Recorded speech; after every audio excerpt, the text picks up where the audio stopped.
थांबा, जर तुमच्या बाथरूममध्ये हे दोष असतील तर पैसे कधीच टिकणार नाहीत.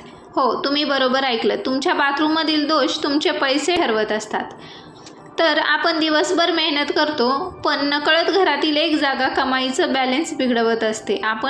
आज आपण बघणार आहोत बाथरूम आणि पैशाचा नेमका संबंध आणि कोणत्या छोट्या चुका तुम्हाला महाग पडत आहेत. तर स्वागत आहे तुमचं डिवाइन वास्तू टिप्स या चॅनलमध्ये. सर्वात आधी एक गोष्ट समजून घ्या. वास्तुशास्त्रात बाथरूम म्हणजे निचरा असतो, जिथे आपण नको असलेली गोष्ट सोडतो, आणि पैसा म्हणजे प्रवाह. जिथे प्रवाह व्यवस्थित असेल तिथे वाढ होते आणि जिथे गळती असेल तिथे घट होते. यावरून आपण पहिला मुद्दा पाहूया, गळणारा नळ.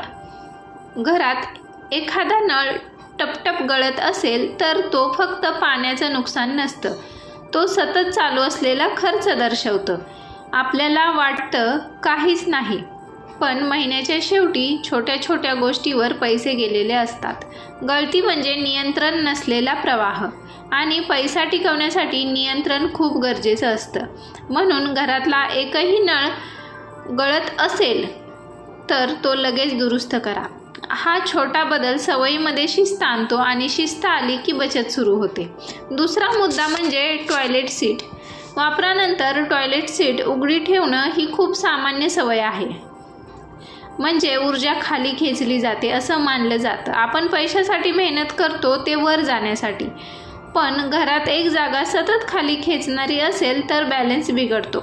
म्हणून वारंवार सीट बंद ठेवणं ही छोटी पण महत्त्वाची सवय आहे. तिसरी गोष्ट म्हणजे बाथरूमचा दरवाजा. अनेक घरात बाथरूमचा दरवाजा कायम उघडा असतो. वास्तूनुसार बाथरूममध्ये जड आणि नकारात्मक ऊर्जा तयार होते, कारण तिथे ओलावा असतो, निचरा असतो. दरवाजा सतत उघडा ठेवला तर ती ऊर्जा घरभर पसरते. विशेषतः जर बाथरूम किचनच्या समोर असेल, बेडरूमच्या समोर असेल तर परिणाम जास्त जाणवतो. म्हणून बाथरूमचा दरवाजा शक्यतो बंद ठेवा. ही सवय घरातली स्थिरता वाढवत असते. पुढचा मुद्दा म्हणजे पाणी साठून राहणं. बाथरूममध्ये पाणी साठलेलं असेल किंवा ड्रेनेज नीट काम करत नसेल तर तिथे थांबलेला प्रवाह दाखवतं. जिथे पाणी अडतं तिथे कामही अडतात. बाथरूम नेहमी कोरडं आणि स्वच्छ ठेवा. ओलावा म्हणजे जडपणा, कोरडेपणा म्हणजे हलकं वातावरण. पुढचा मुद्दा म्हणजे आरसा. बाथरूममधला आरसा तुटलेला, क्रॅक असलेला किंवा खूप डागाळलेला असेल तर तो बदलणं चांगलं. आरसा हा रिफ्लेक्शन दाखवतो. आपण रोज सकाळी स्वतःकडे पाहतो, ती प्रतिमा आपला मूड ठरवते. तुटलेलं रिफ्लेक्शन म्हणजे तुटलेला आत्मविश्वास, आणि आत्मविश्वास कमी झाला की पैशाशी संबंधित निर्णयांवर परिणाम होतो. पुढचा मुद्दा म्हणजे बाथरूम आणि किचनचा संबंध. किचन म्हणजे अन्न आणि संपत्तीचं प्रतीक, बाथरूम म्हणजे निचरा. जर हे दोन्ही समोरासमोर असतील तर कमाई होते पण टिकत नाही. पूर्ण बदल शक्य नसला तरी दरवाजा बंद ठेवणं, मध्ये पडदा लावणं हे उपाय संतुलन आणत असतात. पुढचा मुद्दा म्हणजे मीठ. आठवड्यातून एकदा बाथरूममध्ये मिठाचा वापर करा. मिठाने ते स्वच्छ करा. मीठ नकारात्मक ऊर्जा शोषत असतं, आणि विशेषतः जिथे ओलावा असतो तिथे हा उपाय जास्त प्रभावी असतो. हे केल्यानंतर वातावरण हलकं वाटतं. त्यानंतर सुगंध. बाथरूममध्ये कायम दुर्गंधी असेल तर तिथे ऊर्जा स्थिरावते. हलका सुगंध, स्वच्छता किंवा हवेशीरपणा हे पैशाच्या प्रवाहासाठी महत्त्वाचे आहेत, कारण स्वच्छ जागा म्हणजे स्वच्छ विचार. पुढचा मुद्दा म्हणजे तुटलेल्या टाईल्स किंवा खराब फिटिंग. लहान क्रॅक असो किंवा सेल फिटिंग असो, या गोष्टी अडकलेली ऊर्जा दाखवतात. जिथे सतत दुरुस्तीची गरज असते तिथे खर्च वाढतो. म्हणून शक्य असेल तिथे वेळेवर दुरुस्ती करा.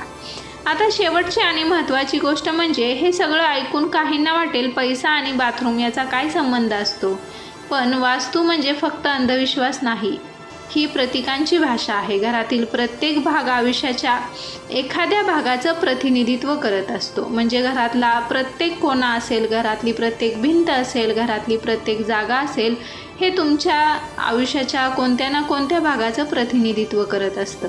बाथरूम आपल्याला सोडायला शिकवतं. नको असलेली गोष्ट आपण धरून ठेवत नाही तर ती अडथळे निर्माण करते. छोटीशी गोष्ट आहे, नको असलेली गोष्ट धरून ठेवली तर ती नेहमी अडथळाच निर्माण करत असते.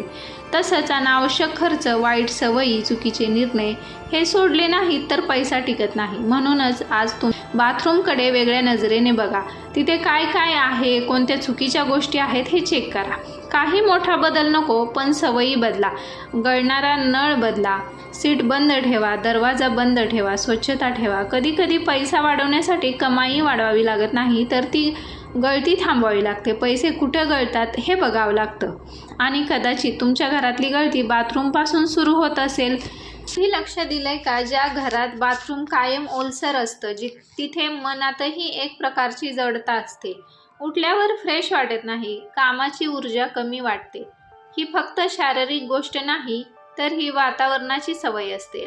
आणखी एक महत्त्वाची गोष्ट म्हणजे बाथरूममध्ये कचरा साठवणं. रिकाम्या बाटल्या, जुने शॅम्पूचे डबे, जुन्या शॅम्पूच्या पुड्या, वापरात नसलेली वस्तू, रिकामे झालेले वेगवेगळे शॅम्पू, फेसवॉश वगैरे, जुन्या झालेल्या बाटल्या आपण तिथेच ठेवत असतो.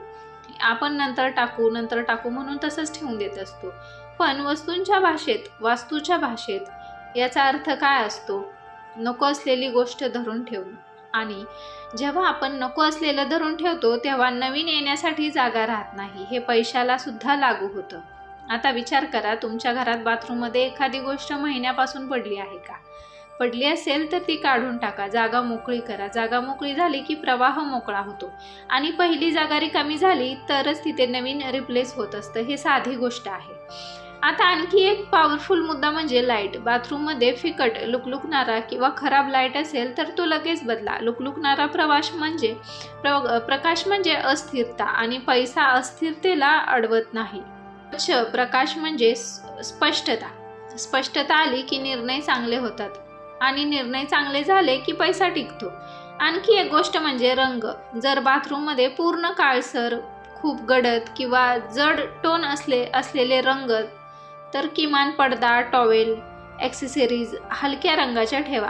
हलका निळा, पांढरा, क्रीम कलर हे रंग प्रवाह दाखवतात. आपण भिंत बदलू शकत नाही, पण वाईब तर बदलू शकतो ना, रंग तर बदलू शकतो ना. आता एक प्रश्न मी तुम्हाला विचारते, तुमच्या बाथरूममध्ये शॉवर चालू केल्यानंतर पाणी नीट खाली जातं का थोडा वेळ साचतं? जर साचत असेल तर तोच संकेत आहे. जिथे पाणी अडतं तिथे कामंही अडकतात. जिथं पाणी साचून राहतं, अडून राहतं, तिथे कामं देखील अडकून राहतात. फोन येत नाहीत, पेमेंट उशिरा होतं, सेव्हिंग होत नाहीत. या छोट्या गोष्टीमुळे ह्या गोष्टी होत असतात, पण आपल्या त्या लक्षात येत नाहीत. हे योगायोग वाटू शकतं, पण एनर्जी पॅटर्न कधी कधी खूप सूक्ष्म असतात. आता अजून एक महत्त्वाचा मुद्दा म्हणजे बाथरूमचा वापर करून झाल्यानंतर लगेच फ्लश न करणे. ही सवय अनेक घरात असते, पण न सोडलेली गोष्ट म्हणजे अडकलेला प्रवाह. जी गोष्ट सोडायची आहे ती पूर्णपणे सोडा.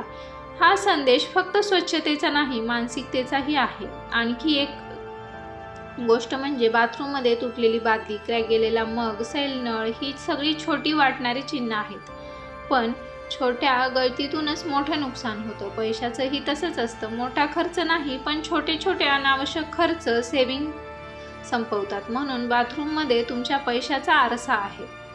जिथे गोंधळ असेल तर फायनान्समध्ये गोंधळ होतो. जिथे शिस्त असेल तरच पैशात शिस्त राहते. आणखी एक गोष्ट म्हणजे बाथरूम आपल्याला शिकवतं सोडायला, राग सोडायला, वाईट सवयी सोडायला, अनावश्यक गोष्टी सोडायला. जर आपण सोडायला शिकलो तर प्रवाह अडत नाही, आणि प्रवाह अडलेल्या जागी टिकत नाही. तुम्ही मेहनत करता, कमाई करता, पण जर घरातील ऊर्जा सतत खाली खेचणारी असेल तर कितीही प्रयत्न केले तरी बचत होत नाही. म्हणूनच आज एक छोटासा एक्सपेरिमेंट करा. बाथरूम पूर्ण स्वच्छ करा, गळती दुरुस्त करा, मीठ टाकून पुसा, दरवाजा बंद ठेवा, सीट बंद ठेवा, आणि नंतर फरक तुम्ही स्वतः जाणून घ्या.